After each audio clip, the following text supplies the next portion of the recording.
What's going on, guys and girls? Welcome to the bonus zone. Today is someday in the near future, and we are discussing Avengers Age of Ultron, the biggest movie, I think, of the year, unless Star Wars. Well, Star Wars, yeah. We It still could have Star top Wars. it. And Ant-Man, by the way. And who? I don't know about Ant-Man, but Ant-Man. I thought you said Come on, Dan guys. the Man. I was like, Dan, that's a new superhero? Furious 7 made a whole bunch of money, right? It's crossed $1 billion already. Yeah, so we'll see. And before I even introduce these two hooligans, or superheroes, as they would probably rather be referred, I'm your host, Zach GhostRobo, and I'm boiling hot. It's probably 10,000 degrees in this room, and so if things get a little loopy, you can just blame that. Joining me from somewhere equally hot, probably, is Gabe Volatile. Gabe. I guarantee you it's worse. Our days are already like 98 degrees, and like it's not even summer yet, but we're there. I feel like someone could tan in my office. It's that hot, and these lights are that bright. Yeah, no, the lights, man. It's the lights. Blame the lights. The other side of the continent reveals Max Blitzwinger. If you had a superpower, what would it be? If I had a superpower... To make this movie better. There's always, like, the typical thing, like flight or something. But then, I don't know, like, I don't really know how practical flight is. Like, you know what I mean? Like, okay, you've done it once, twice, something like that. So You never have to pay for gas again. Yeah, but, like what for if you example, get hit with if a I don't have plane? super strength, I won't be able to like bring a friend or like a girlfriend or anything like that because like I get tired halfway Max, through. if Like, you had okay, a flight, you'd have enough girlfriends like wherever you went. You wouldn't have to worry about bringing them along. just fly to my girlfriends from spot to spot.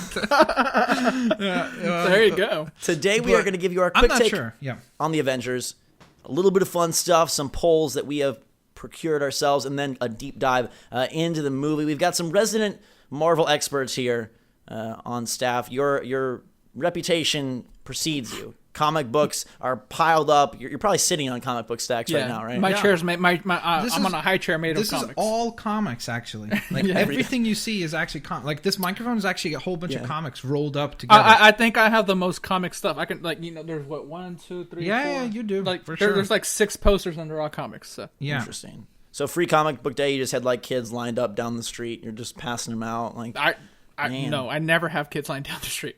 I'm too old. No, You're too not old a thing for- in Texas. We don't do that in Texas. you don't have kids lining up. We don't do that really anywhere. I don't think.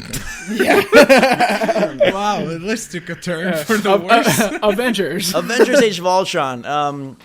I'll go first. So my Twitter. Wait. I just wanted to point out just one thing. Yes. One thing that I really need to clarify. How old is Ultron? 40. Well, because this movie is called Age of Ultron, and we never actually find out the age of we're Ultron. just so what's punchy up with already. that? So somebody made a joke that this is more like the couple days of Ultron, or like the week of Ultron, because Ultron, there's no age here. I just wanted to know how old he is going into this, and we never found out. They put him on that Microsoft thing where it guesses your age, the how old am I thing, and it said he was really? 40. Yeah, it said he was 40. That's awesome. That's awesome. It also said I was 27 though, so we know that is completely inaccurate. It said I was 42.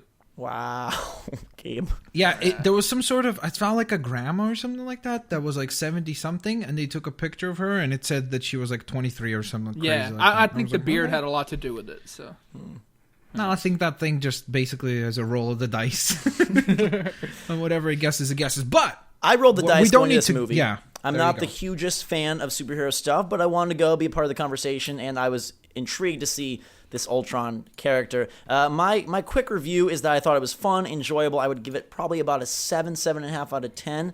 But my takeaway at the end is like, what more can they do? I feel like they've kind of used up a lot of the juice in the superhero genre, and to me it feels like we're kind of reaching like a critical mass where I don't know how many more of these will be fun for me. But I like the ensemble cast. I thought that the newcomers were great, and we can get into more in the... full spoilers, by the way. We're Yes. not. Yes. By the way, spoiler alert for everyone. At this point, most international people have already seen it for sure because it's been out for I think like 3 weeks. Yeah, already, we're right? we're really late to in this. a lot so, of full spoilers. areas, and then it just came out over the last weekend in North America. So, spoiler alert for everyone. Gabe, you want to go next? Since you're kind of you're gonna build off of his argument. Yeah, I mean, number wise, right? I stand exactly where he's at, like 7.5. But I think that's fair. I think giving anything more than that's just I don't know, because the movie is very flawed. It's still great. I like not even great. It's good. It's very good. I had a lot of fun watching it. Don't regret it. But Twice. I don't think we've reached like, you know, that fever pitch where like, oh, what else can they do? I fully know what else they can do. They just chose not to do it yet because they need to bite their time until Infinity War comes out, and that's the big one. Like, basically, this could be Avengers 1.5, and you know, once the next Avengers movie, I think that's gonna be Avengers 2. Like, really, in my mind. But yeah, that's where I'm at. For me, I had a weird experience because the first time I went to watch it, I'll be honest, I let a lot of my friends' opinions kind of affect me. And the way, as I was watching it, I was like, yeah, that's something. And because of that, when I came out of the movie, if you guys remember, actually on Skype, I think I sent, I think it's like a 7.5. So I was right in the same ballpark. Then I went to watch it again. And I just kind of like was able to shut that off and just watch it purely as a film and everything and experience it for what it was. And I think that this is a better film than the first Avengers movie. Again, I don't think it's the best Marvel Cinematic Universe film, but I think that it does basically everything that was flawed about the first film, this movie fixes, and everything that was good about the first movie, this movie does better. The only thing that it has that wasn't present, that it can't like repeat from the first Avengers, is the element of it's the first time of all of them coming together. That magical moment, obviously, we can't replicate because it's already happened, so we can't do that again. But other than that, I felt like all across the board, this movie did exactly what it needed to be. And again, I feel like the problem here is, once again, we're going to get into the debate of superhero movies and the oversaturation of them, but I feel like they've all been doing a great job. Like, if we look at phase 2 of the Marvel movies, which this is the conclusion of, we see that Marvel has diversified their films. Like, Captain America was a thriller and a chase film. We see with goodness gracious, why am I blanking? Guardians, an ensemble film and such. So we see like a completely different shift. And then with Avengers, it kind of brings it all to a tie. So I feel like almost a lot of these superhero movies, it's not fair to just call them superhero movies anymore because they're becoming kind of separate in their own genres. Like they have a different theme that they explore. So for me, I would probably say that this is my third most favorite Marvel Cinematic Universe, film. After Amazing Spider-Man 1, Amazing Spider-Man 2, and now those are not Marvel, as we keep repeating to, but that's okay. No, it's Iron Man 1, Guardians, and then this. This is fifth for me. Do you want to know my 5? Sure, go ahead. All right, so it's Winter Soldier, Guardians, Avengers, Iron Man 1, then this. Okay, that's a very strong list. I think that the list that you just listed is like probably 70% of the people who... I think I saw the wrong Winter Soldier. I walked out of that movie feeling like one of the only times where I felt like I wasted my money. I don't know. Wow. Focusing on Avengers, though. Yeah, so, favorite character, favorite moment. Yeah, let's do that. For me personally, it's kind of hard for me to say 100%, but I really, really liked, of course, I mean, Hawkeye was awesome in this, and that's amazing, the fact that they made him cool. Hawkeye was existent in this, which is great. I think he was more than existent. Yeah, no, absolutely. Hawkeye was great, yeah. It felt so forced to me, like... We're going to have these really sentimental, cheesy moments in this house. Wait. Let's do the character thing, and then we'll break it down. We'll get into this. All right, so you say Hawkeye. Hawkeye and Ultron are my favorite characters in this. Okay, which you're bonkers for that second one. Okay, we'll get into it. We'll get to that. Don't worry. And then my favorite moment, oh, man. I'm not sure if I could just... I really, really, really love when Black Widow turns Bruce Banner into the Hulk. And they scale that rock like right before the final fight scene. That was I just really like the way that the Hulk just like climbs and everything. Like he just looked epic there. I think that when we see the Vision show up the first time was an amazing moment too. You stole all our moments. Yeah, and when he picks up the hammer. Yeah, that's the like, one. All of them are just like, okay, let's go. We're good. Yeah, he's qualified. We can trust him. Man, the Vision was the best part of the movie. And sadly, he's not in it very much. But so that's your favorite character? No, well, I mean, okay. How much of a character is he in the movie? Like, he's my character as most of the other people in the movie. I wouldn't say that. He's as much of a character as Scarlet Witch and Quicksilver. Not as much as Hawkeye. Not as much as maybe. Yeah, but he shows up in the latter half of the film. Yeah. But he's still a character. He's not like a thing. Well, all right. So what's it? technically. Yeah, sure. Then yes, he's my favorite character in the movie. He's your favorite All character. Okay, interesting. And the hammer moment is just fucking cool. Oh, whoop. Sorry. You're good. It's just cool. Spoiler free, language free. Okay, and then Everything Zachary. free. My favorite character by far is Scarlet Witch, even though she's not explored. I think her power is the coolest visual of any of them. Like, it's great to see Captain America throw his shield, but her like dark magic, whatever you want to call that stuff, witchery, sorcery. Yeah. I heard this on another podcast. I don't remember which one where I would give it credit, and I fully agree with it. The very first time that they show her power, they do these like very quick cuts to where like it looks like it's a horror movie. She's doing like and they'd never do that again. They do that once in the beginning. I thought that looked so cool. But yeah, her powers are amazing. They look good. And then my favorite moment was probably I really like the scene where they're all fighting in the cathedral, just because there's zero room for error, and like if they step back one inch or whatever, they're like screwed. And I'm totally blanking on my other favorite moment that I knew you guys would not appreciate. Here it is. When I was in South Korea, I was legit right where they were filming, and I could be wrong, but I swear I recognize one of the streets that was shown in the movie. Wow. So that was one of your favorite moments. That was my favorite moment. That you recognized. That's I cool. was there. You're like, I bought noodles there. And I think one of the big problems with the movie is it doesn't give itself any time to breathe. It's moment after moment after moment after moment. What about the Hawkeye whole thing? And do we want to start with the positive or the negative? Like, how do we? Well, hold on. I just wanted to say that I think that unanimously, sort of, what I've heard, a lot of people love this is the party scene when they're just after the party, they're all just hanging out, and Ultron comes out for the first time. That's great. Is that not breathing room? Sure, but was the scene when they go to the cabin? It's cool. It's when cool. they head But to then the Ultron, cabin? like, give it a little bit more room. Like, the party but scene you can't. How do you give something room in a movie that has 2 hours and 20 minutes and has 9 characters? I think that's one of its issues. Like that, it's trying to do. You didn't need to have 9 characters so much. That's the problem with this movie. This is why I like Avengers 1 instead of this. Avengers 1, even though the first 45 minutes very problematic, there's not a whole lot going on. You get it. People think those 45 minutes are boring, and they are. They're sure, but here. So a third of the movie is not enjoyable. To some people, sure. Okay.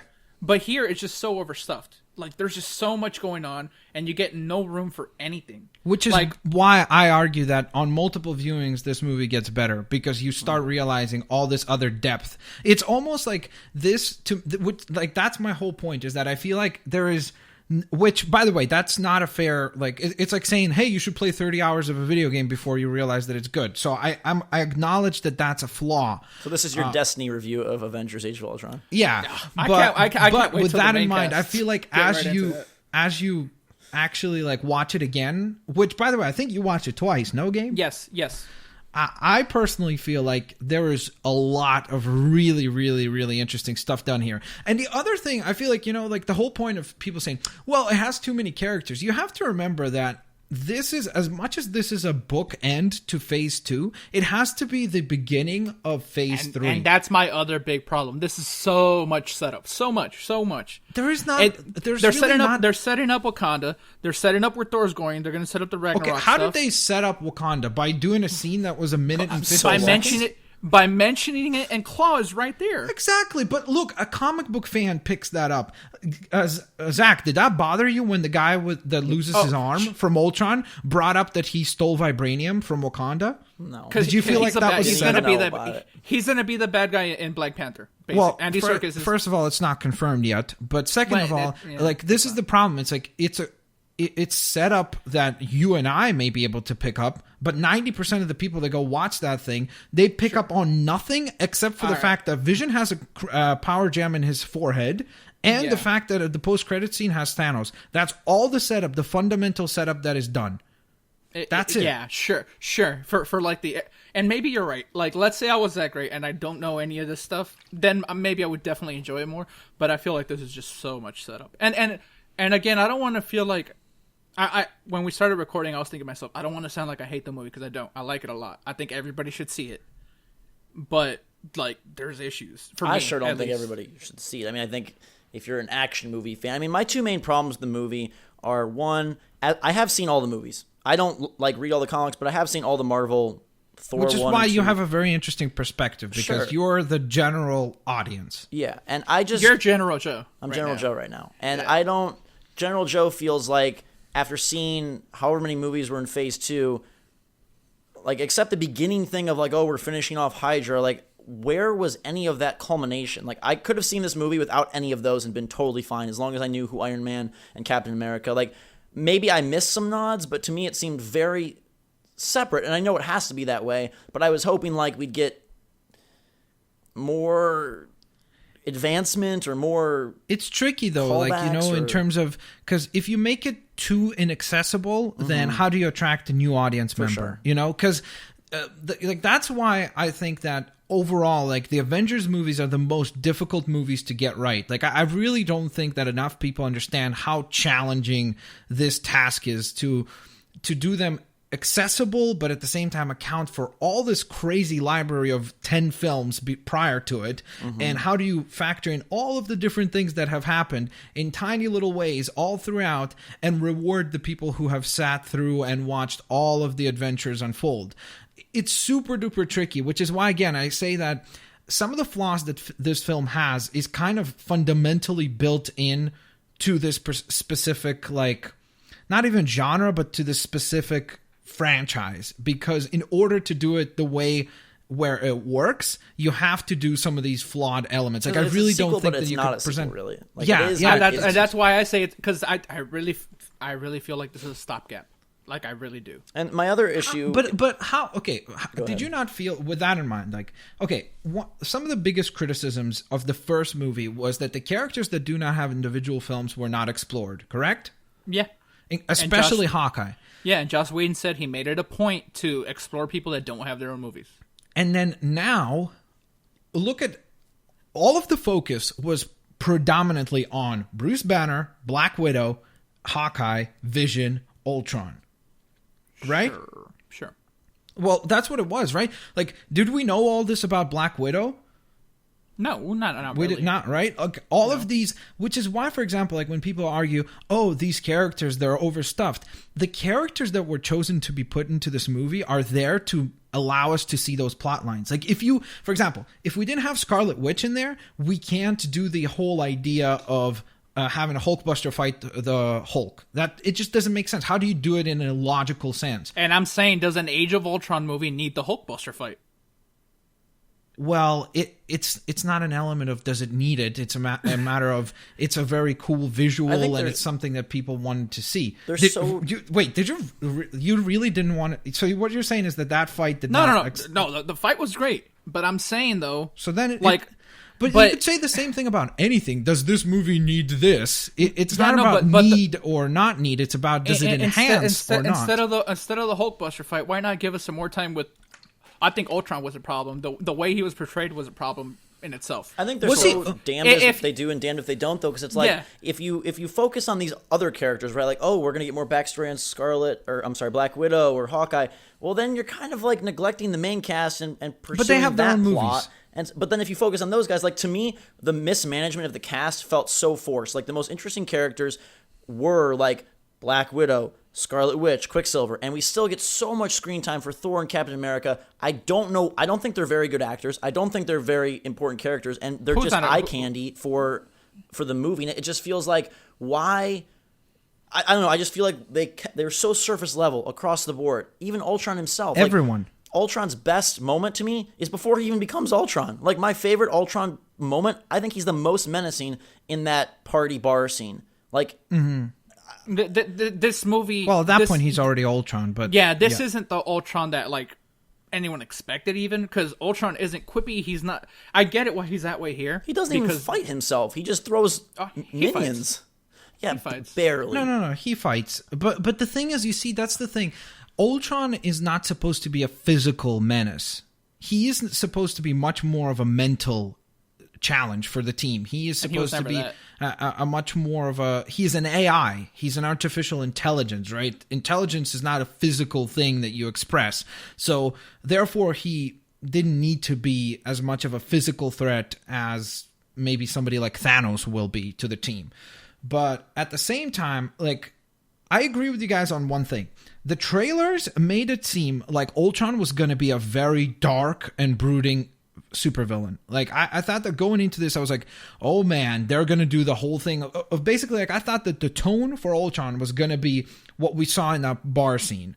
And then all the way throughout, he would just be this kind of demented, crazy, reckless AI. But then, of course, you have to account for the factors of he was assembled by Tony Stark, and a lot of his information is written from the perspective of Tony Stark, right? So as a result of that, he kind of like almost inherits and has some of the traits, the character traits of Tony Stark. So it's basically supposed to be like an evil Iron Man. And that's what I need to come to terms with, because in the comics, that's not how it is. Yeah. And here, in the comics, he's not created by Tony Stark.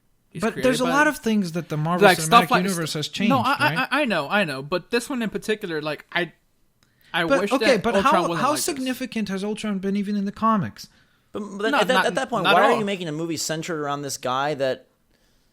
Like, why is he the villain? To me, that's like because there's very few characters that you can take that are a big enough threat that it requires the entire team to come together. There's a reason why when we have an individual film for these guys, they stick to themselves, right? Like, you don't see Captain America fighting S.H.I.E.L.D. and he's like, hey, Tony, listen, broski, I need your help. Call up the Hulk, too. Because that's a threat that he feels like he can take care of on his own. But... when you have something like Ultron, that's a big enough threat to where they all need to come together to take him down. Same thing with Loki. Same thing with Thanos upcoming. So it's like there's very few characters that you can pull to that are big enough and have a good... Like, I honestly don't know who they would do after Thanos. Like, if they end up doing more... I think that they do, like, Secret Invasion or something. Yeah, because there really isn't, like... They would have to do something like that, with because like after an alien Thanos... species with a Kree or something like that. After but that's Thanos, you just completely can't do off anything. topic. Yeah. All right, but let's get into the positive stuff, though, because I feel like we've been, like, negative on it from the beginning. Especially... I love this movie. I think it's amazing. I've been watching... The one thing I will say, I've been watching a lot of Elon Musk interviews and stuff like that, and his opinions on AI. So going into this film for the first time, that impacted my opinion as well, because what I will say is, like, I would have loved to see Ultron kind of manipulate technology a bit more. And they do kind of, like, I think that Joss was so worried about that, which is why they do the whole sequence of Vision shutting him down from the internet and from the networks, right? So that he can't manipulate and just constantly download his consciousness into another body or into another computer and such. So they do kind of like do a cop-out out of it, but it would have been really neat to see him, like, maybe hack the Pentagon or something like that. But at the same time, oftentimes we see him showcase in the light where he's like, I couldn't care less about all that stuff. He's like, why would I waste my time on hacking all these little things and going after one country when I could just blow up the whole place? And that's a very interesting, like, motive that he's just like, you know what, I'm just gonna go ahead and go and take out everybody. And, but it was just really I don't feel... Zach, why did Ultron want to destroy Earth? Because he felt like there needed to be an evolution. Humans weren't they weren't worthy of whatever continuing on. That's the sense I got. Yeah, that's a real representation of the real world, right? Like, because to a certain extent, like, based on that's the real fear of, like, when we create AI, which we will eventually, because we're dumb enough to do it. We just don't know about it. Well, we don't have AI that's smart enough. No, I'm saying someone did it. We just don't know about it. Maybe, but like I know, for example, like when I was watching some of these interviews, just a little bit of a tangent here. They say that right now they experiment with AI like this. They put like dummy internet to see if the AI is going to be able to hack into the internet and start to steal information and like teach itself a lot of stuff, and then they'd shut down and pull the plug to quickly just erase the program. So that just shows you how scary a real thing like this could be.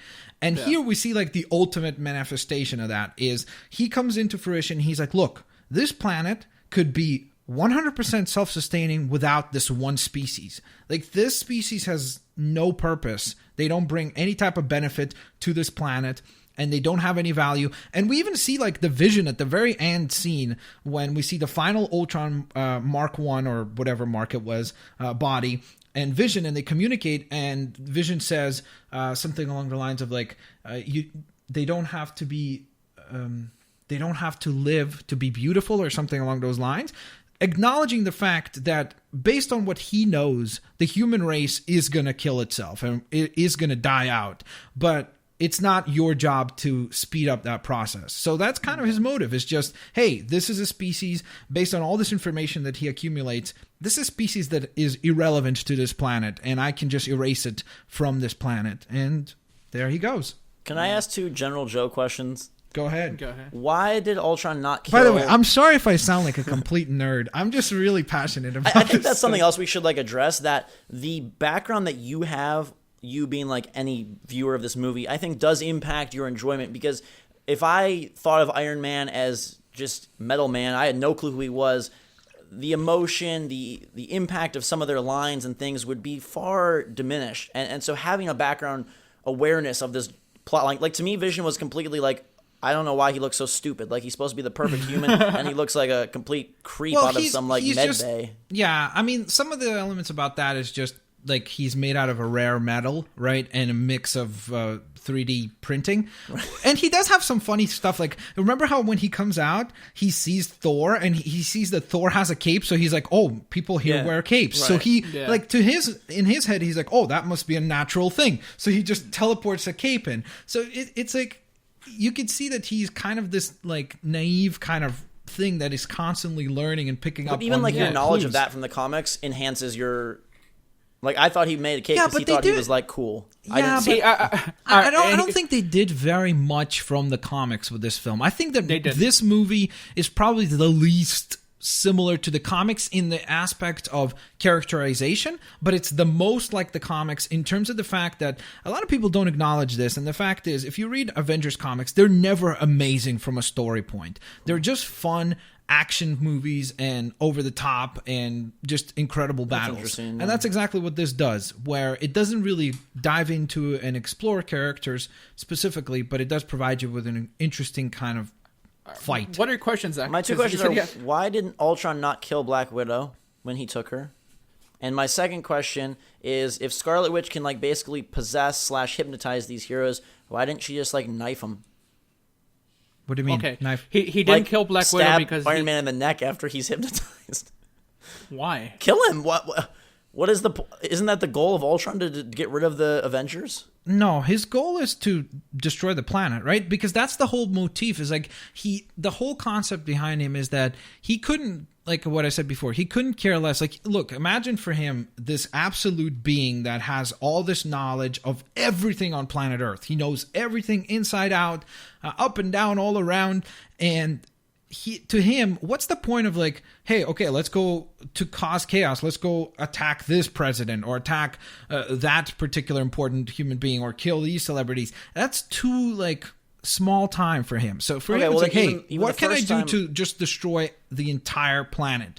Okay, I'm going to run a city into the sky, smash it down like a meteor, and that will cause an extinction level. When Scarlet Witch is first working for Hydra at the beginning... Which, by the way, sorry to point out again, you can notice that his goal is not to kill everything. It's just to kill, start a clean slate and get rid of the humans. It's not to destroy the planet as a whole. Right. Also, I think you're misinterpreting Scarlet Witch's powers. She can't really directly control. So but Iron Man was out of the moment. If she came up and stabbed him in the back, he would not have been able to stop it.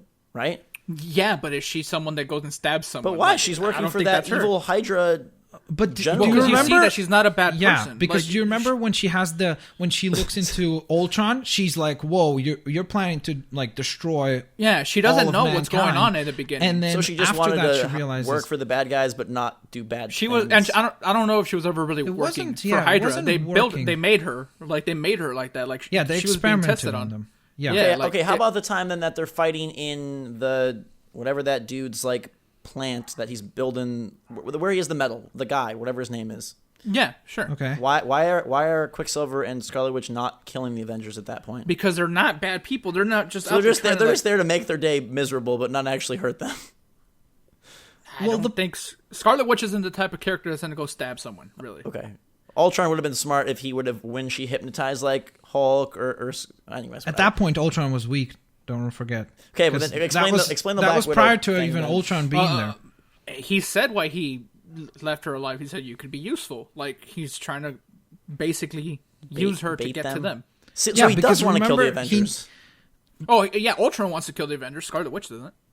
Like, I don't know if kill is like, maybe she doesn't. She wants them dead, but it's not like she wants to go stab them. Like, she's not a murderer like that. Like, Yeah, I mean, it's tricky. I think that we see some of the insight into their characters in terms of like how they were, to a certain extent, like scarred by their experiences younger kids and such. Then, of course, after that being experimented on, that didn't help them either, and being manipulated into a certain kind of thinking towards the Avengers. But I think slowly but surely it kind of unfolds. And even with the scene when Nick Fury comes back with the helicarrier, you see Quicksilver ask Captain America, so that's S.H.I.E.L.D., and then Captain America says, no, this is what S.H.I.E.L.D. should be. Right. So I guess it kind of points to them to the idea that Quicksilver and Scarlet Witch, rightfully so, hated S.H.I.E.L.D., and rightfully so should have, because But they that hated S.H.I.E.L.D. was Stark, corrupt. too. And that they spent a couple minutes on that, and that's why I just was confused why in the initial moments where they had Iron Man, why they didn't just, I mean, I know it's a movie, whatever, but like they went through that thing of like the bomb Red Stark and it killed their family and they were trapped for days and fearing for their lives. And either way, all right. And we said we were going to get into okay. the positive things, right? Give us Max, some of those. Max, how cool was it that Vision saved Scarlet Witch? Like, they gave a little nod and even put the camera on her, and they're like, ooh, she likes him. Like, not likes him, like, but, you know, in the comics, of course. They're married, they have kids. Vision? Yeah. The red dude, the ugliest dude in the whole movie. The dude that isn't a... Oh, God. The dude that isn't even a dude. Like, he's like a robot. amazing. Did you really not find his... I thought he had was an so amazing- lame. It was I like... don't know why. I found his presence to be so fun to Calming. watch. Like, he was And it's so... calming. Like, I don't even know if it was calming. Like, I just felt like he was like the ultimate just cool badass. Just so like he doesn't even realize how powerful he is. And like that scene when he just shows up for the first time and then picks up the hammer and everything was like a perfect personification of his entire narrative. And then that speech between himself and Ultron at the end was really cool as well. And like, I don't know, I really, really thought they did a great job with the Vision, because it was a character that was so easy to mess up. Is he Jarvis, or do they have like half and half brain, or... In this, Jarvis is turned into the Vision. So that's Jarvis him. is downloaded into the Vision's body. So he's 100% Yeah, Jarvis. he's basically, like In this, an yes. enhanced version. Because Not I feel like he got way weirder. Like in the Iron Man movies, he's like building stuff and talking to Tony about this and that, Yeah. and then all of a sudden he's Yeah. this Well, the weird- idea is like you see here, he also has been given a power jam. So True. because Yeah. of that, it's a little tricky. But you have to you have to remember that there was that whole sequencing of like them using special materials, right? Mm-hmm. And then on top of that, the whole scene of Thor shocking the actual suit to bring it to life, right? So that was another component. Maybe like Thor is magical, so to speak, like he has some magic powers, so Right. that kind of adds an element. And I think that was a nod to Frankenstein as well, a little bit. So I that was also appreciated cool. that moment so much. Like when he comes and he saves her, like she's about to die, and he comes and they put the camera on her, and she gives him this look, and nobody cares, right? Like it's he's just saving another good guy. But if you know the backstory of the comics, like they end up having children again. Yeah, Man, and she's that's way too again, good you see, for him. that's one of those things where it's so carefully done to be a nod to the people that know, but everyone else would just be like, "Oh, that was a cool scene," it doesn't like hinder either audience's experience, which is very tricky to do. I think that I don't know. You guys say that you don't like the character of Hawkeye or whatever it was, how he I was didn't say portrayed. that. He was cool. You thought it was cheesy. I just or thought it whatever. was really like out of place. Like, come meet my family. We're pregnant. But I don't know. I feel like it's almost really cool in terms of like we finally got an insight into what he's like, because you have to remember that he is the only human, like pure human. Like he hasn't been experimented on. He hasn't, he doesn't have all of this luggage that all of these other characters have. So he is like literally the most relatable in terms of to us as an audience member. He is a guy with a bow, and he says that and he jokes around about it. Remember? I think that he was, generally speaking, he was way funnier in this film. And I think it was really cool how he opens up to the team. Like he finally introduces the team to his family. And it's interesting how they kind of explore the whole theme of, can he come back and live a normal life and like, fix the floor or whatever it was. Yeah, I thought it was cool. Such a typical the thing. stuff with Natasha, that like Natasha's come over for dinner. They call her Aunt Natasha. Yeah, like, yeah. I thought that's cool. Yeah, and how she says, "Hey, Natasha and Bruce," and she kind of like gives him a nod and everything. Like, it's just cool because I felt like that moment humanized everybody. Like, it brought them all back from these like godlike creatures to just like, it made a lot of them feel a lot more human and kind of have regular problems, which is usually something that we only see from like Spider-Man, and that's why he's so beloved, is because he experiences a lot of the things we have problems with. And here you have the same kind of thing. Like, imagine, it's almost like if he had a job where he would have to be away a lot of the time. This is kind of represent the same kind of analysis, I like right? that kind of stuff. I just thought it was a weird choice. Like, why not do that with Scarlet Witch or with... She doesn't have a family. Okay, well, yeah. Yes, Hawkeye just seems so superfluous in this whole thing. But I think that's because of his treatment in the first movie. And I think that this movie kind of fixes that. Like, a lot of people said that in the first movie he was terribly mistreated. And he himself, Jeremy Renner, said that what I was told I was going to do and what I did was very different in the movie. So I think with this movie, they brought a lot more intrigue to him. And I think they did with this movie what they did to Black Widow and Hulk in the first film.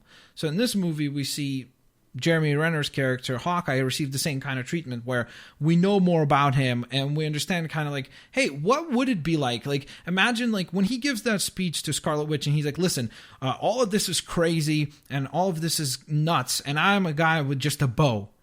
And it just kind of puts things into perspective. Like, yes, this is just a dude with a bow. And to a certain extent, he is then the bravest of the team, because all of these other members, they have either powers or a suit or super intelligent. This is just a guy. He doesn't have any other components that are kind of like assisting him to do this job really fast effectively. with the bow. He's yeah, really fast with the but bow. I didn't like even with that, like it's just interesting because I feel like this movie really made me interested, like to the point where I would love to see Hawkeye get his own solo film. I don't want a Hawkeye movie. I want a Clint movie. Who? Like Hawkeye is but you could do the same name. kind of thing. Like how does he go from some guy that I don't know, maybe likes hunting, right? He's really good with a bow. How does he become that? That's what I want to see. Why are the Avengers not recruiting War Machine, who's clearly infinitely stronger than He half the did. team? Did you not see the final I scene did, of the but movie? he needs, like if I'm Captain America trying to make this team of superheroes, I'd kick off half that squad and bring him on. Why? He disposed of like 100 of those things in like a second. Nah, they showed that, but everyone else was doing it too. No, like no. Black Widow Yeah. does hardly anything. Oh, well, she can't. What She are you has a talking gun. about? She saves Captain America during the fight with Ultron. But I'm just talking about like sheer power. Like, why is he not? She calms down the Hulk. Why Hawkeye and not War Machine? Why War Machine's Hawkeye? there Wait, now. why Hawkeye got the treatment and not War Or Machine? why is he on the core team? Well, because he's a part of the main Avengers, and we saw. Did you not see how useful he was in many situations? Because his groundness still brought all these elements to And life. here's the Like, thing. he was able to like when they were getting the Vision's body away, he was the one that actually managed to like secure it and get away. Right?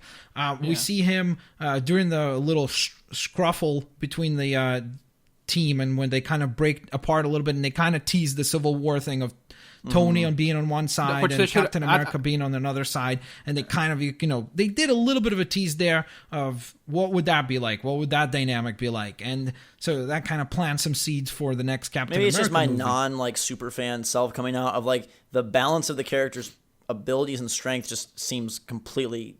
Well, because off-base. remember, before the Avengers were the Avengers, they were S.H.I.E.L.D. So Natasha was there and Hawkeye was there. They were doing regular S.H.I.E.L.D. stuff. That's true too. So yeah, so he was already there, like doing other because stuff. Shield recruited the Avengers, if you remember. Yeah. It was a Shield initiative program, which was called the Avengers Initiative. So What happens if Ultron fires his beam at Hawkeye? Is he dead instantly?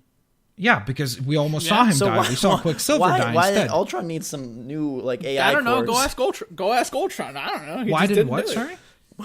Why didn't he like just kill? I mean, I don't know. Just some of them. I don't know how they survive. Like Iron Man, okay. Hulk, okay. Captain America, I guess. But some of them just seem Yeah, but like we saw. Look, the whole film was written to make it seem like Hawkeye's dying.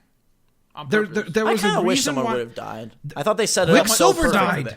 Yeah, but Someone died. Completely unnecessary character introduced and killed. He's not And unnecessary. I hate to tell you, He served the role of you not having to kill Hawkeye at the end. that's sort Instead, of a you sacrifice Quicksilver. And I hate to I tell think you that this, it Zach. also, just one final thing. I think that it also sets up your favorite character to be explored in a very interesting manner, Scarlet Witch, because when she has that agony, when she realizes that he's dead, right? Yeah, that's it's true. her brother. Now we can explore, like, how does this affect her? Like, is she okay with this whole thing? Like, we see her join the Avengers, but to what extent is that going to still haunt her, that he sacrificed himself Probably for... none. She doesn't get her own movie, does she? Yeah, but Hawkeye didn't get his own movie, and we got to explore his character, right? So, is I that- wouldn't be go surprised ahead, if in the Gabe. next What one... were you gonna say, we'll Gabe? What I was gonna say, I hate to tell you this, but anybody that dies in this and in the first Infinity War movie, they're coming back in the next one. Like anybody that dies right now, They get I would be, revived. I would No, be really, I really. don't think so. If Are they... you serious?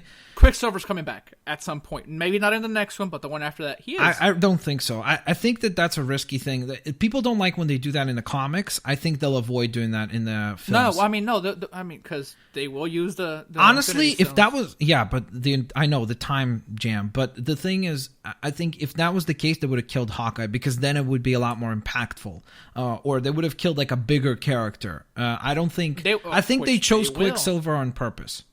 All right, so you think at the end of Civil War, I everybody's think still Captain alive? America, there's a good chance that in an Infinity War or in Civil War, he will die, and then he'll be replaced by Bucky Barnes. For several reasons, because Chris Evans' contract is up. But then he's coming back. He's not coming back. Like, dude, I guarantee you he will. Infinite, just so you understand, like, for them to bring him back, this is, like, we're talking 6 to 7 years from now. Sure. That's a huge time gap. You can't just bring back the same actor. All right, here's what you're missing. Here's what you're missing. They're filming Civil War next week, right? Yes, or like they're they start, like, starting. in a month. Yes, Or, and yeah, then they're they'll starting. film Infinity War back to back.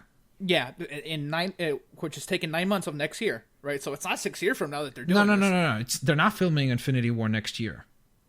No, like the year after. I mean, like they're done with Civil War. Yeah, but then they have to go through Captain Marvel, Spider-Man. So there's okay, lots all of right, other long things. story to do. short, will this movie be an irrelevant middle part? Like, will it? That's what I'm saying. Like, is the thing that people really want to see and where the real story lies, like the Thanos Yes. arc? Yep. I don't understand though. Like, you see, this is the problem that I have with that statement in terms of, like, if you say that, you could say that about anything that has like 3 acts to it. Well, is the thing you want to see just the feels ending? like a second act to you? Yeah, feel it's like a second act. Yes, I because think, it's the I think part conclusion 1 of the of next one will phase be 2. the second act. No, I don't think so, because part 1 of the next film is going to be still set up. It's going to be set up for the part 2 of the next film.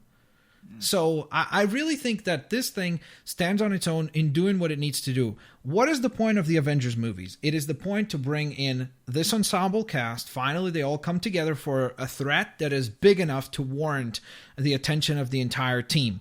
While we are in this team dynamic, it is important to explore the dynamics between the team members, which they did do, and we see the relationships develop. There's a love interest between Black Widow and Bruce Banner, and it's a love interest that is pure in terms of, like, there is no sexual innuendo or connotation to it whatsoever. So it's interesting to see that develop. Then additionally to that, we have a brother-sister dynamic with Quicksilver and Scarlet Witch. The team dynamics continues to grow, and kind of tension arise between Tony and goodness gracious, why am I forgetting his name for a second? Captain America, Steve Steve and Tony.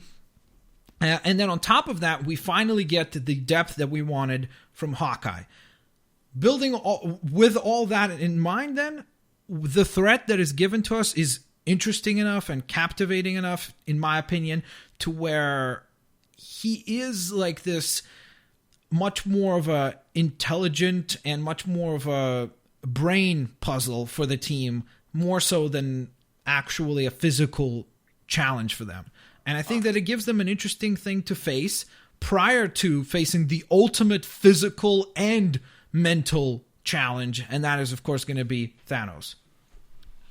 And maybe this is hypocritical, right? Saying this because I'm saying, oh, this is just too much setup. Because this is too much setup for stuff that's not coming till a long time from now. but Civil War is like coming like next year. So why didn't they set up that in any way? They Like did. This ends. Did they not set up? Sorry, we see- yes and no, because this ends and Tony and Steve are fine. Like No, they're not.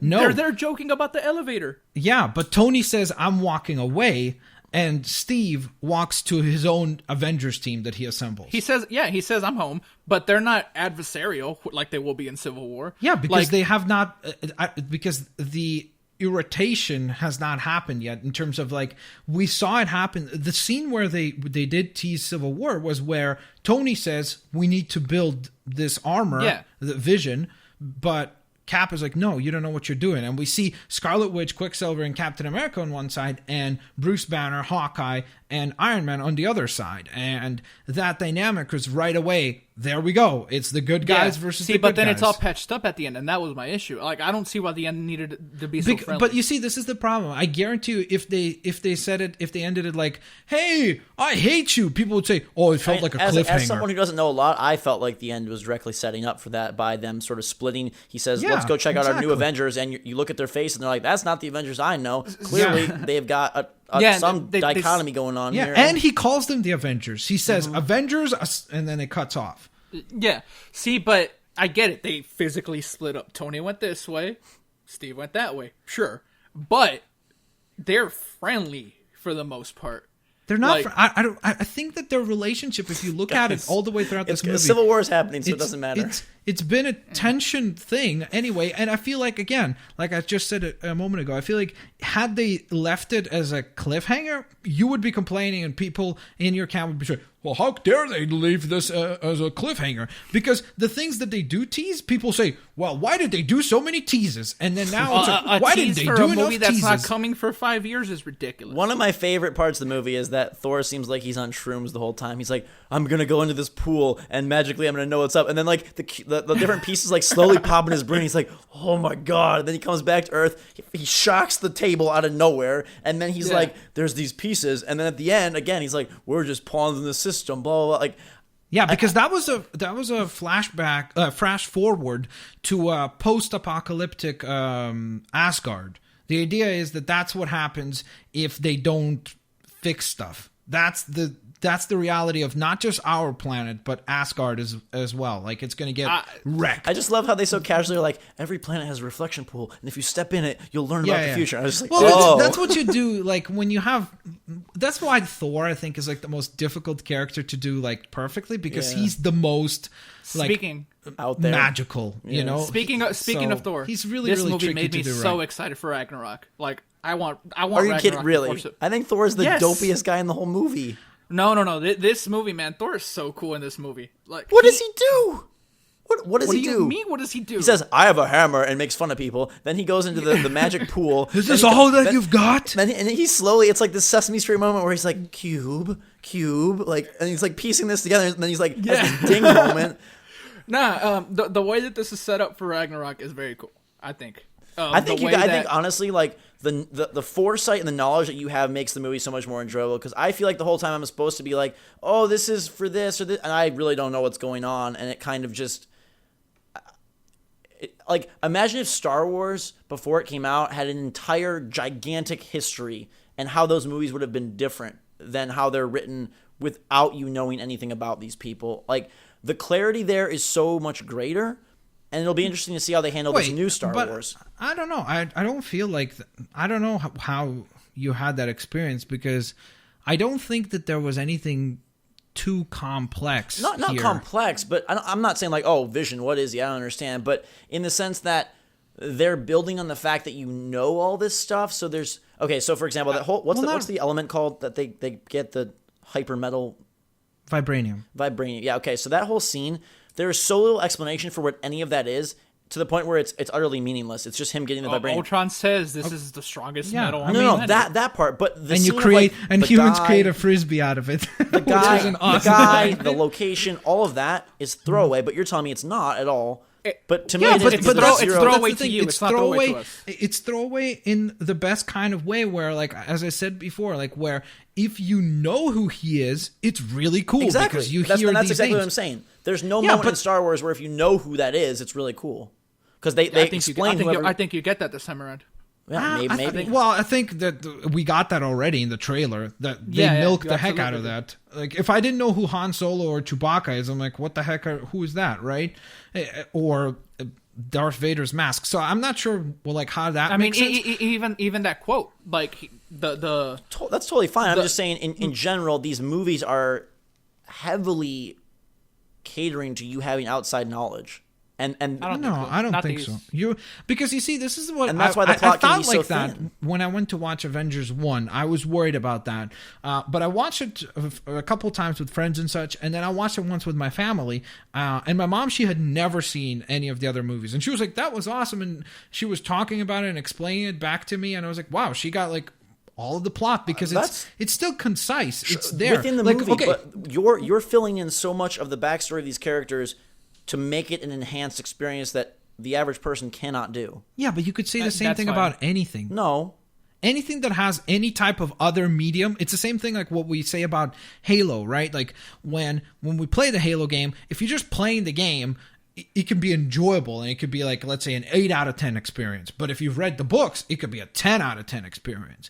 So I don't really get that criticism. I feel like, was the package A to Z, did it feel like were you lost in terms of, like, but I think it lets them jam pack way more into the movie by assuming. Yeah, but is that the fault of the creator, or is that your fault for not reading and being invested in the world? See, Max, you're defending certain points that I think Joss Whedon will fully admit to. Like, he's done a lot of interviews, right, saying like, oh, like, he said, I put a lot into this. He made the interview with Comic Book Girl. Yeah, it's 3.5 hours. The way he says it, he's like, I put a lot into this. Like, the way he says it, he sort of like almost feels ashamed. Yeah. I mean, they cut out. There was a Gray Hulk element. Captain Marvel was supposed to be at the end of it. So there was more stuff. It's just, look, I'm not saying that this film is flawless.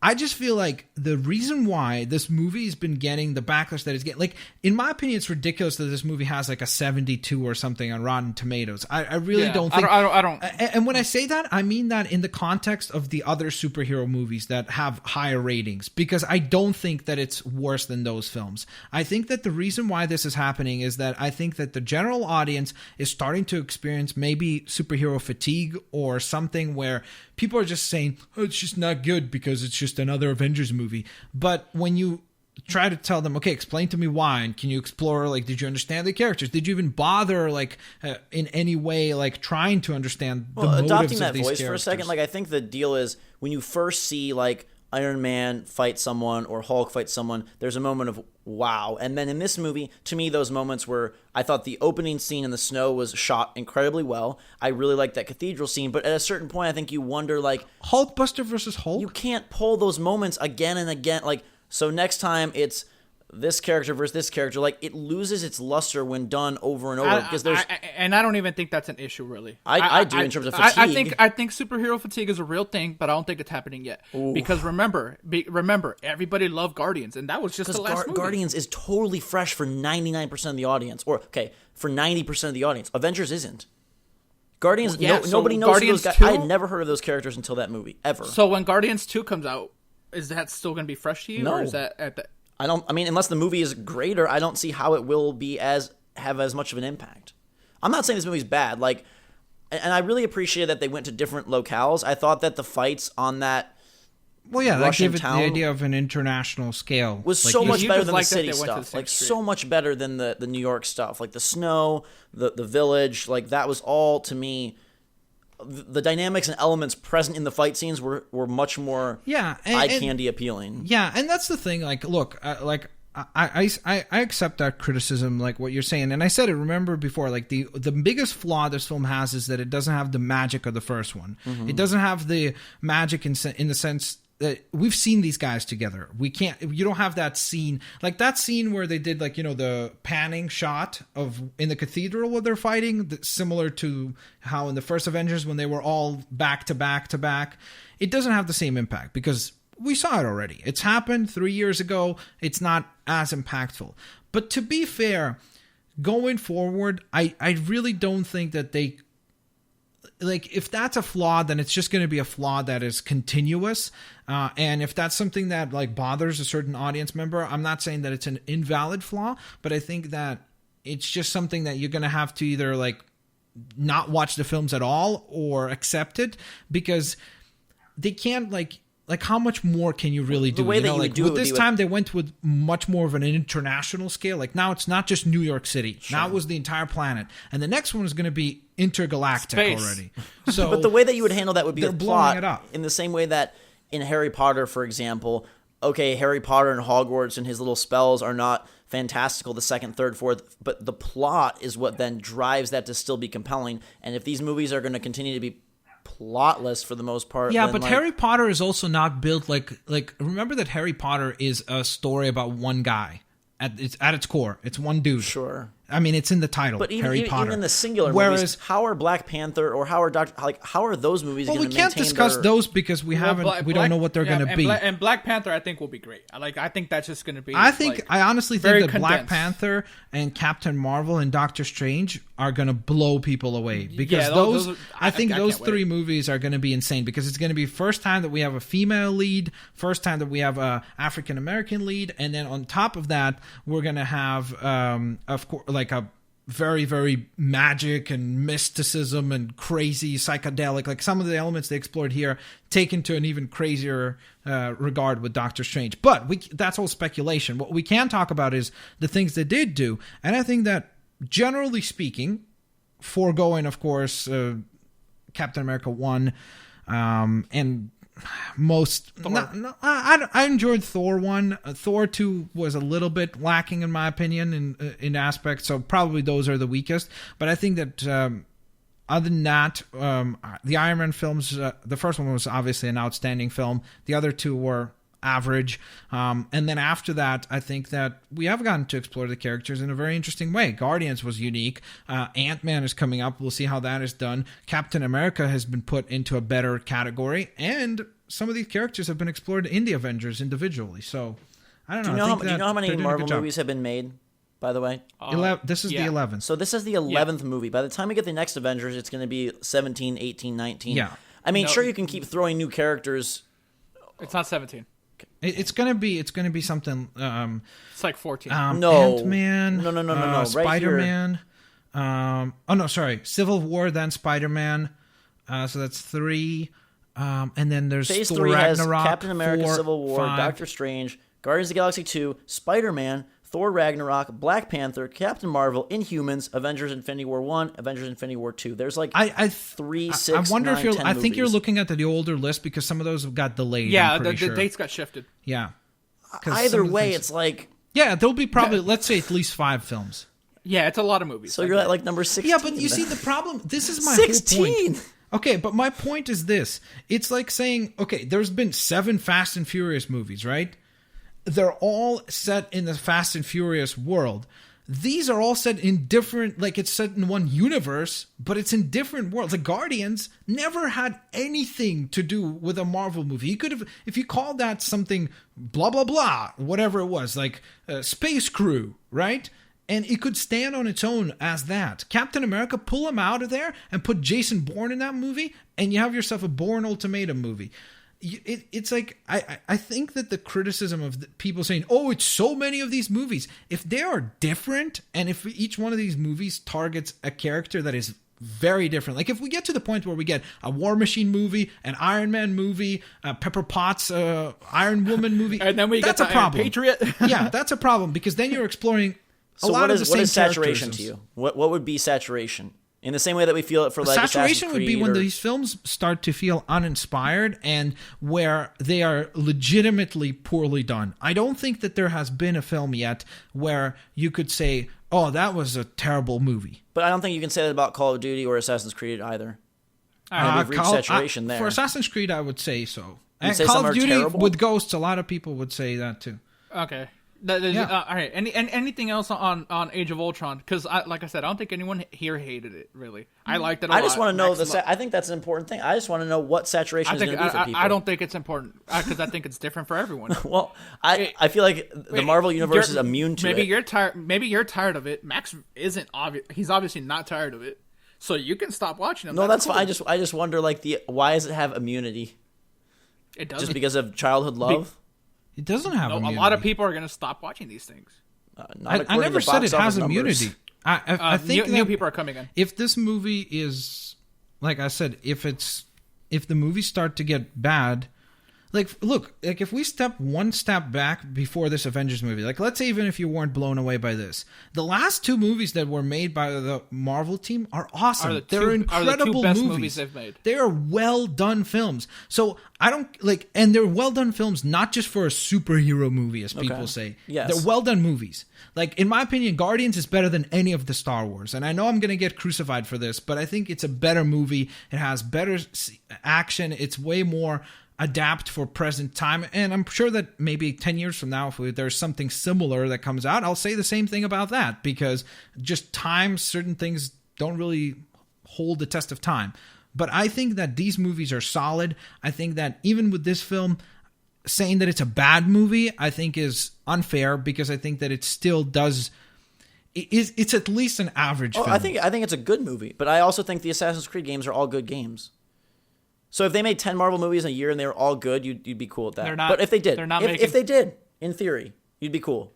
If they're all great, then yeah, why not? Yeah, if right, they're all if they are all fantastic, and if they're all, like I said before, if they explore different characters, right? Like, if they're still, you can't make 10 projects. I wouldn't even care about that.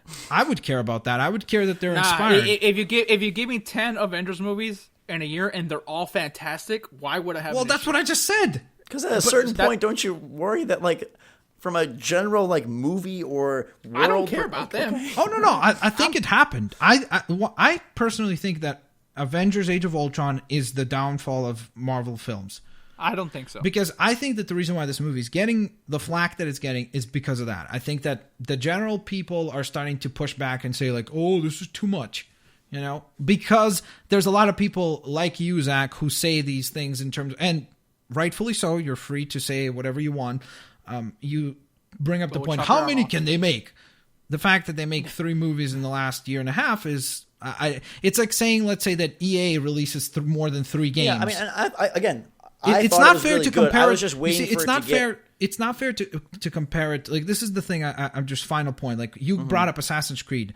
It would be a lot more fair if you said Ubisoft making only Assassin's Creed and making 4 only Assassin's Creed games and publishing nothing else. Okay. That's a more fair comparison, because the Marvel universe is like if you took a whole publisher instead of just one specific title. And that's... Yeah, I mean, I don't know. Marvel's hitting everything out of the park for now. Daredevil was great. This is good, even though I had a lot of problems with it. I basically just spoke about my problems. I didn't really say anything that I liked. But I liked a lot of stuff about it, too. Like, until... I just feel like I'm meant to like this movie. Zach, until Marvel gives us the Amazing Spider-Man 2, they get a pass from me. Until they make something that crappy, then they're fine. I just feel like... And again, I did like it, but I feel like it's a touchstone for people to like in the same way that Grand Theft Auto is. I don't think so, because look at the ratings. Look at the reviews. But because a 7 they are. It's like saying, okay, if GTA gets a 7, is that okay? Yeah. You just compared it to that. It's not okay, right? Why so it's the same. Okay? No, because I'm saying, okay, you really think that the general audience person looks at a 7 out of 10 and goes like, that's a good rating?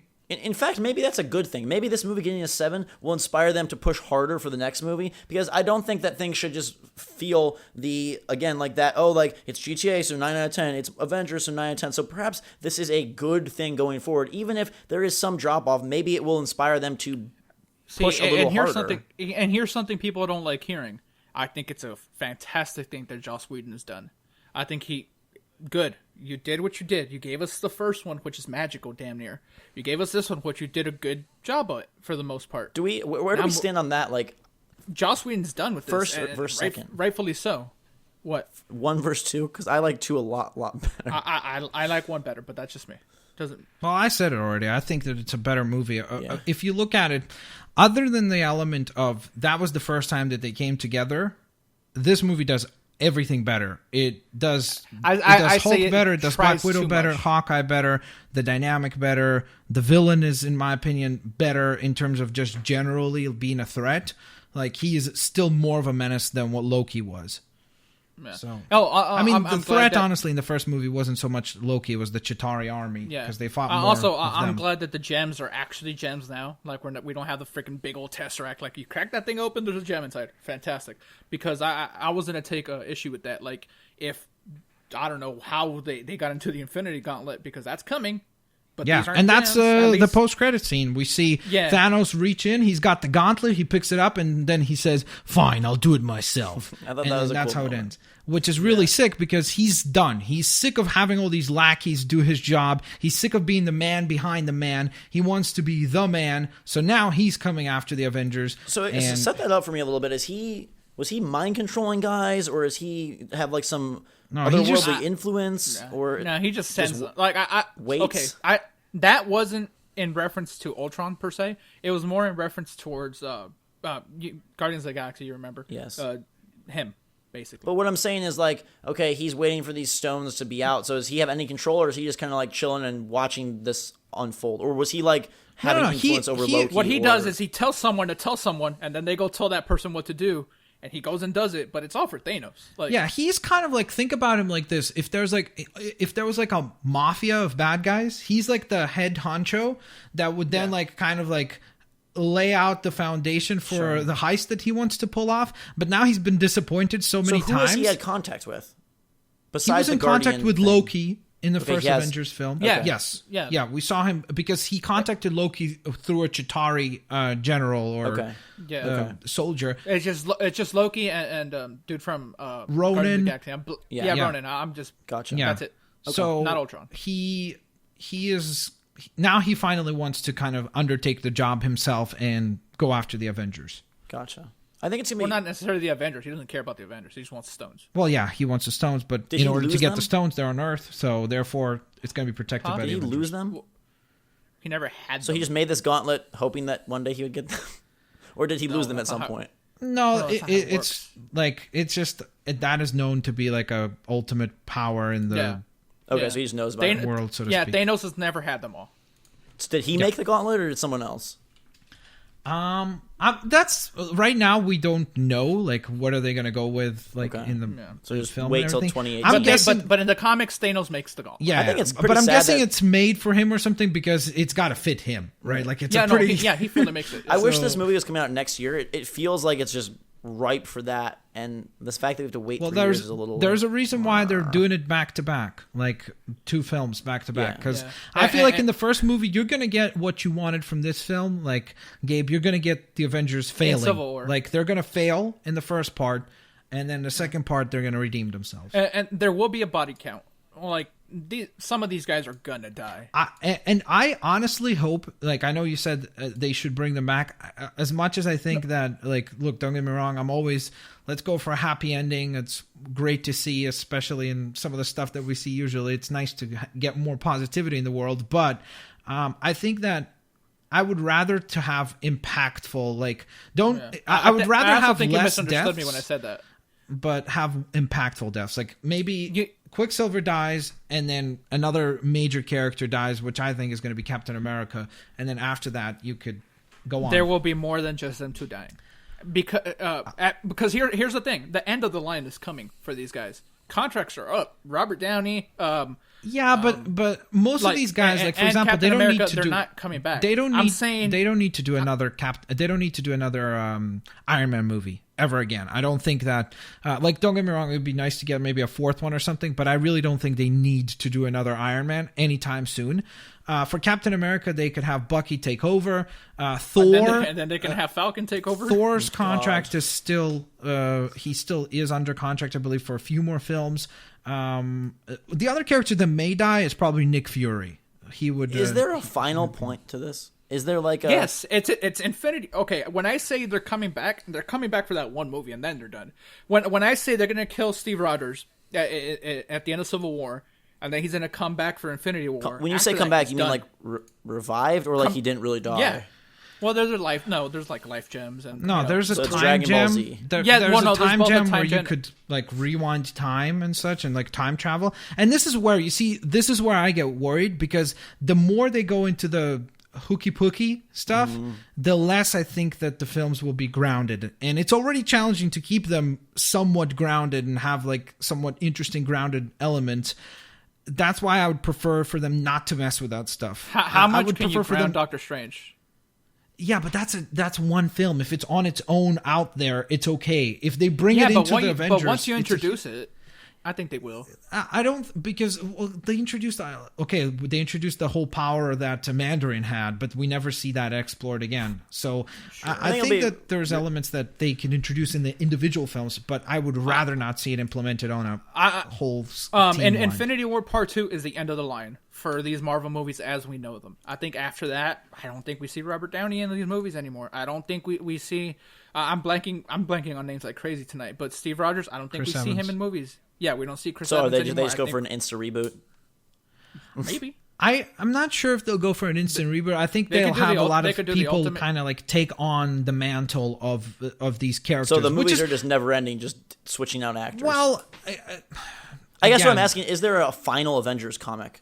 Or no? Do they There like is- have, do they have their no, moment no, where they like walk into no. the distance and No, never. great. So it's just like perpetual. I think it's interesting Yeah, to see this movie and Star Wars come out in the same year. One, just to compare the hypes. Two, just the impact of the movie. And three, sort of the fact that Star Wars takes place in sort of a separate world grants it so much more leeway than these movies do by grounding them in like New York, in the modern time, in whatever, and just how they manage to handle even some of the stuff we talked about earlier of like past knowledge. Is this episode 7 going to be like a callback every 2 minutes, every 20 minutes, every hour?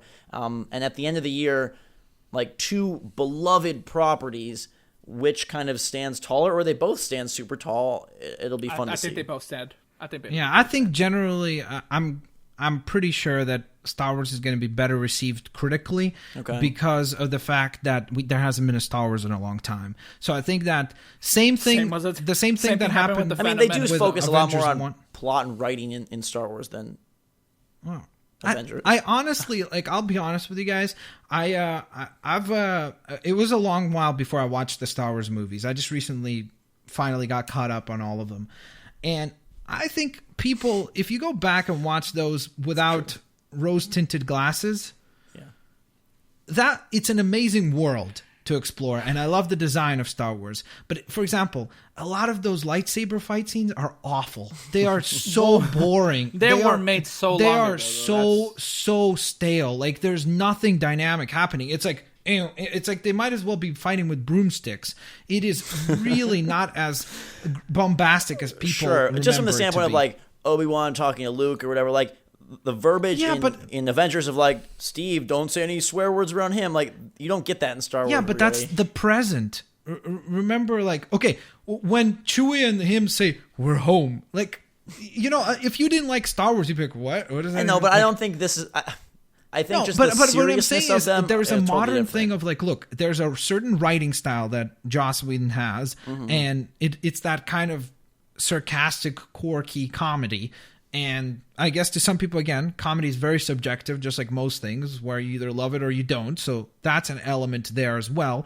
But I think that when you say, "Oh, there's Luke talking," if you look at certain aspects of the film, like the scene between Black Widow and Bruce Banner had just as much emotion. I guess I'm trying to the say, scene like, between Hawkeye and his wife, same elements. Like he's like, I'm not sure if I should go. Like, But do you Gabe, want like me to go? one thing I think Max, one thing, or Gabe as well, we can like the Star Wars movies do a better job of wrapping you up in the world than the Marvel movies do. It's just like a quality. because this world is our world for the most part. I just for feel like now. they're so much more cinematic in the sense that they. Yeah, that's why I capture think your- Guardians is amazing, because Yeah. it did exactly what Star Wars does in terms of like it introduced all these alien species, and it was like all of this crazy obscure stuff was normal in their world, so we could dive in and kind of lose ourselves there. Whereas because here we're still in New York and we're in Slovakia or whatever they called it, Skolkavia or whatever so strange. it was. It was almost like a real place, but not. Yeah. Quite. Well, that's what they always do. It's not really like New York.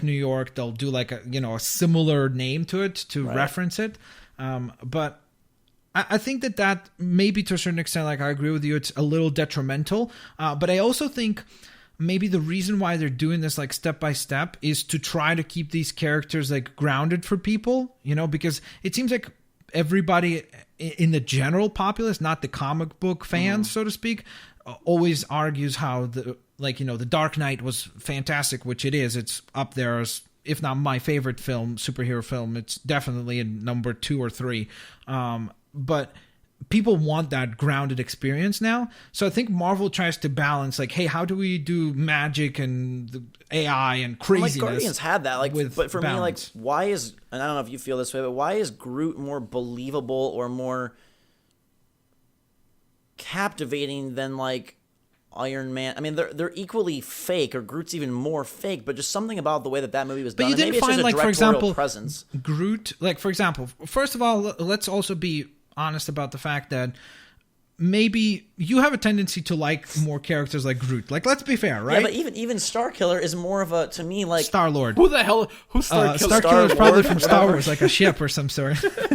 But you mean, like, if you take Groot and you take Hulk, like when Hulk is like all sad in that spaceship and everything. Okay, when Hulk is like about to go crash himself into the ocean, that was the most ridiculous moment in that whole movie. Well, he's not crashing himself in the ocean. He's not. Does he fly away? Why the hell didn't they just send him to space? Come on, just do it. They want to, but then they're I don't know what there's just something about the mainline Marvel movies that maybe it is the director, maybe it's the writer that just. It's been Joss Whedon. Okay, but like, which I'm Guardians, ready to see like, something. Chris Pratt's character, whatever the heck his star name is, he has more like gravitas or something than these like. Well, don't forget, there's an element of subjectivity, right? Like you may resonate with that character more, but that's the wonderful thing about. How can anyone resonate with Captain America? How can they not? Captain America is a believable Superman. He is. That's what he is. Like, he is the ultimate like version of mankind. Like though. he's like at every turn. What's cringeworthy about him? Turn. What though? What's cringeworthy? Yeah, like what do you mean by that? Like, bring up like a specific example, because like, you see, what is the problem when you say something? Like when Tony Stark is selling the reason for Vision versus like. Captain America's like, we can't do that. Like, I'm here. Yeah, because a moment ago they just fought a giant. The last mistake that Tony made, which is Ultron. When Black Widow or maybe it's Hawkeye ask about like, you're gonna sacrifice like a few people for the whole world, and he's like, every life counts. Like, come on, man. Yeah, he's making it, and they did it. Yeah, but come on, Zach. Right. It's like any hero, like that typical hero. It's like I know that. Yeah, but that's the thing about him. He is like, and this is the point. Like I'm trying to establish here is like that's why the Avengers movies, in my opinion, are wonderful in terms of the fact that they bring in an ensemble crew where you can fall in love with one specific member. You don't need to love the whole team. You need to love or find a liking in one of the members. And the diversity of the characters is what's great. And the fact that we're going to get more diversity over time in many other aspects, it's really cool because, again, you can find a character that you resonate with. You can resonate with Hawkeye. Maybe if you're a businessman that is always away from your family at a constant pace, you could resonate with him. You could be like, yeah, I don't go and fight giant monsters, but I have the same kind of experience at home. If you find Tony Stark's quips and comedy and over-the-top gravitas appealing, there's a character for you. He is like the modern kind of show-off entrepreneur. Whereas Captain America is your traditional. He's a man out of time. He's a man out of place. He's a guy that has core beliefs from an older time, from a period where he believed in the greater good. He is the same exact core beliefs that Superman has, but he doesn't have the powers that Superman has to back all that up. Maybe it's just the way the acting is handled. I feel like Superman comes off as way more natural than... I don't know. It's specific. Yeah, we're getting super long-winded. It could be an element of things. You like that actor's interpretation, somebody else doesn't, and so on and so forth. Like you said, for example, you don't like Thor. I have a friend, she loves Thor. Like she's nuts about him. So He's hot. I'll be that friend. I love Thor in this movie. I'll be that friend. You can call me a Schiefer today. yeah, well, there you go. It Gabe feels wants like him too. it feels like all these characters that Zach hates. I like them so much. Like he doesn't understand the Vision. Love the Vision. He doesn't like. But Thor. see, you're saying I love don't Thor. understand them, which again, that's where I draw back to the point of like, if you have pre-knowledge. No, I feel, no. I said you don't understand the Vision. I didn't say you didn't understand Thor. Okay, You don't like Thor. You don't like Captain America. I love. I those understand the characters. Vision. I Winter wasn't Soldier- like, Winter what Sol- language does this flesh monster speak? Whatever. Avengers. I Age of do like Ultron. the one final thing about the Vision to mention. I really love how when they ask him, "What are you?" or "What's your name?" he says, "I am," which kind of brings him to be almost like a godlike being, you know. Yeah. I don't know. I think that he is an interesting character in terms of he's seen that the human race is doomed. Yeah. He's like, they're done. Like, there's no... He doesn't even want to destroy Ultron, if you remember. He says, I don't want to destroy Ultron. He's too fascinating. Because to him, it's like a test subject to explore and study him. But at the same time, he with that in mind, he's like, but we can't allow him to run around and destroy the human race because he's not the catalyst that is supposed to do that. So I don't know. I thought that they did a great job with him because he's one of those characters that was very easy to mess up because he's so cheesy. You could have really made him terrible, but I think they did a great job with I what they wanted to had. do a couple things really, really quickly. And Zach, I don't mean to exclude you, but I don't. If you have the answer for this, let me know. Zach, All right, guess. so- Okay, just go like 42. Max. We're gonna do this again Okay. very quickly. Lightning Let's not get round. long-winded. Let's do it. All right, where do you think Bruce Banner's going? Hulk. I think I'd like for him, like, I'd like to say that he's going to go off and, like, you know, maybe somehow fly in that thing to somewhere like in space or something crazy like that. And maybe we see him appear at a certain point in the Guardians, because I think that would be amazing. Like, to see him and Groot fight alongside each other would be nuts. But I think it's most likely kind of how we found him in Avengers 1. Remember, like, where So he just was in a village somewhere. yeah, like secluded, because he kind of like realizes that even the woman that he loves, to a certain extent, betrayed him and used him as a weapon. She said to her the priority of turning him into a weapon was more important, whereas he kind of just said, I don't want to fight. I just want to take you and go away and stay out of this craziness. Right. So yeah. All right. So you don't think we see him again until like what part 2 I of think Infinity? that there is. I think the problem is I don't think they're going to show him in Civil War because I feel like he's too strong. Whichever team he's on is more likely to win. So Okay. and that's All right, a problem. So let's move on to the other thing. Do you Okay. think by Infinity War Part 2 or something, do you think we see Vision and Scarlet Witch together? I think Do you think they go that way? I think because of the little scene they did, I think they might like start exploring it, because again, it just makes it kind of like, I know it sounds ridiculous, but it's interesting because it kind of explores modern elements of, like, you know, relationships and non-traditional relationships, I guess, so to speak. Yeah. So I think it'd be cool. I think that because of that little scene they did, that nod, I think it would be kind of cool if maybe they won't even do it like as an affectionate relationship, but more so maybe almost like a father figure he'll become for her or something like that, you know? Does they could Vision explore it withdraw like that. himself from Civil War?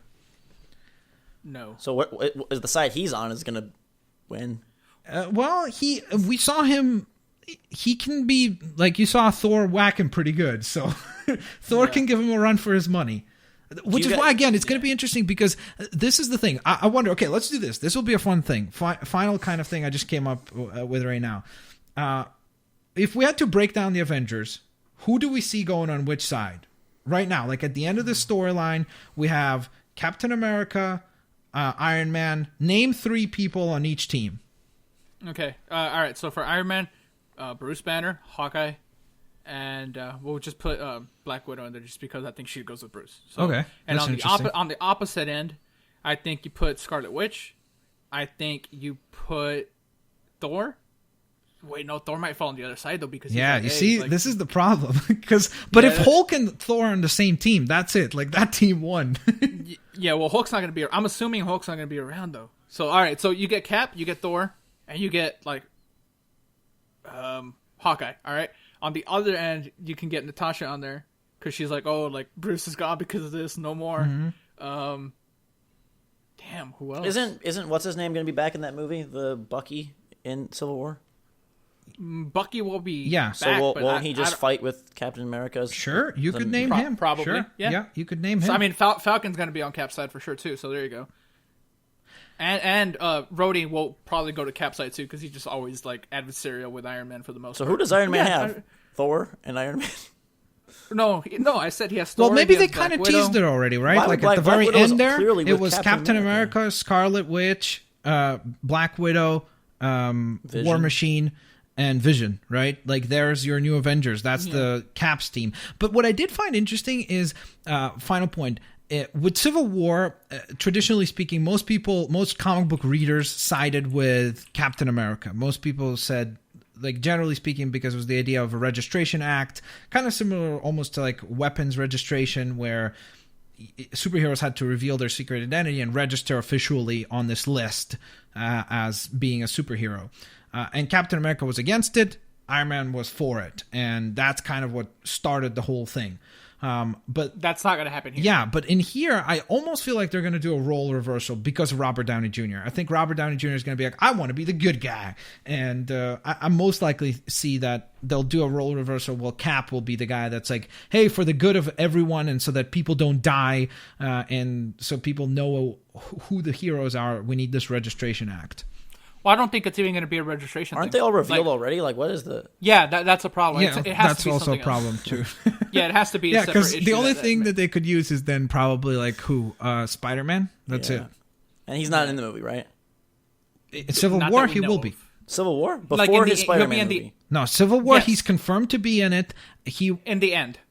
Like, he's not going to be in the main... I thing. heard that apparently there's two scripts. One with what's his name, Black Panther, and one with Spider-Man. Now that they have the Spider-Man license and everything, people are saying that there's a very good chance that they make a hybrid of the two scripts, and he's in it for a good little Because while. in the real Civil War, Spider-Man's what? With Captain America? Or is he with Iron Man? No, he joined. He takes off his mask. And He he's with joins Iron Man. Okay, yeah, so because that could Tony be- builds an Iron Spider suit for him, and kind of like it's almost like like a kid in a candy store where Tony Stark is this like super duper cool would dude, be and cool he to see, convinces him to just join him because he's just a kid, right? Still to a certain extent, so he joins him, and then he realizes that it's a huge mistake. Hey, see, because in the comics, it's a huge moment when like Spidey like takes his mask off and says, "Hey, I'm Peter Parker." So, like that's a big moment that I don't think we can get. No, here. they can't Like, start. They can't. First thing they show with Spider-Man, they're like, "Hey, No, he's Peter yeah, Parker." no, I'm just saying something of that magnitude just. So then can't I don't happen think he's within in a the movie, massive then. source. I he'll think be in the he'll movie. As a featured player.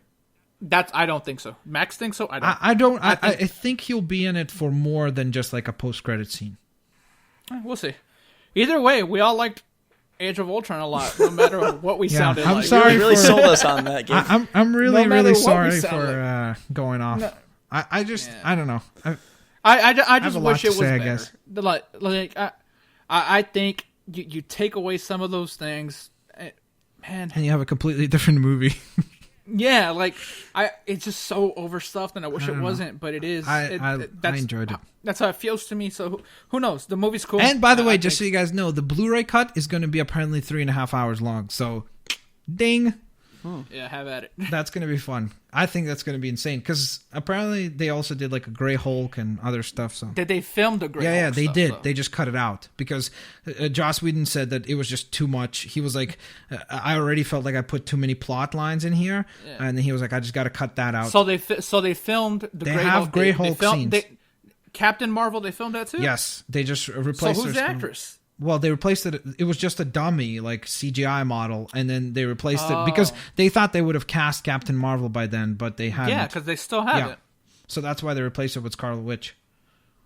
Insider info and the Age of Ultron. We will probably return for another movie show for Star Ant-Man? Wars. Are we gonna do an Ant-Man one? We could do an Ant-Man one, yeah. Dude, I think Yeah. honestly, I'm gonna go on We a can do prediction, an- guys. This is my prediction.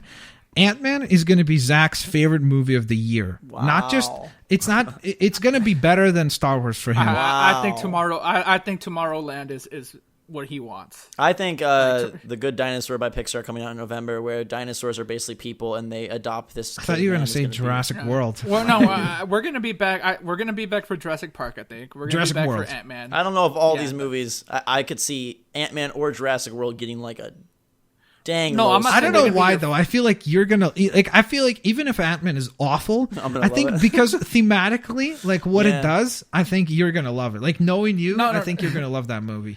I was just saying that like the next time we do like a movie centric podcast will be like Jurassic World and Ant-Man, and I think those are the two, and Star Wars. So that's it. I can't think of anything. Mad Max.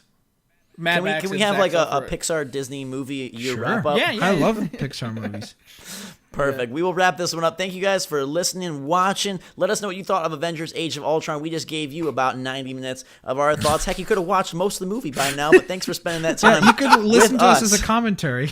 Yeah. This podcast was overbloated. Our and goal stuff. for Yeah, our goal for man. the Star Wars one is to match the length of the movie, so it can be like a track that they can watch, simulcast the podcast and the movie. But thanks so much. We hope you enjoyed and are having a fantastic week. Let us know, like I said, what you thought. Follow us on Twitter, twitter.com/GhostRobo, /VolatileGabe, /Blitzwinger. And until next time, guys and girls, thanks again. We will see you all later. Itadakimasu. Yeah, bye.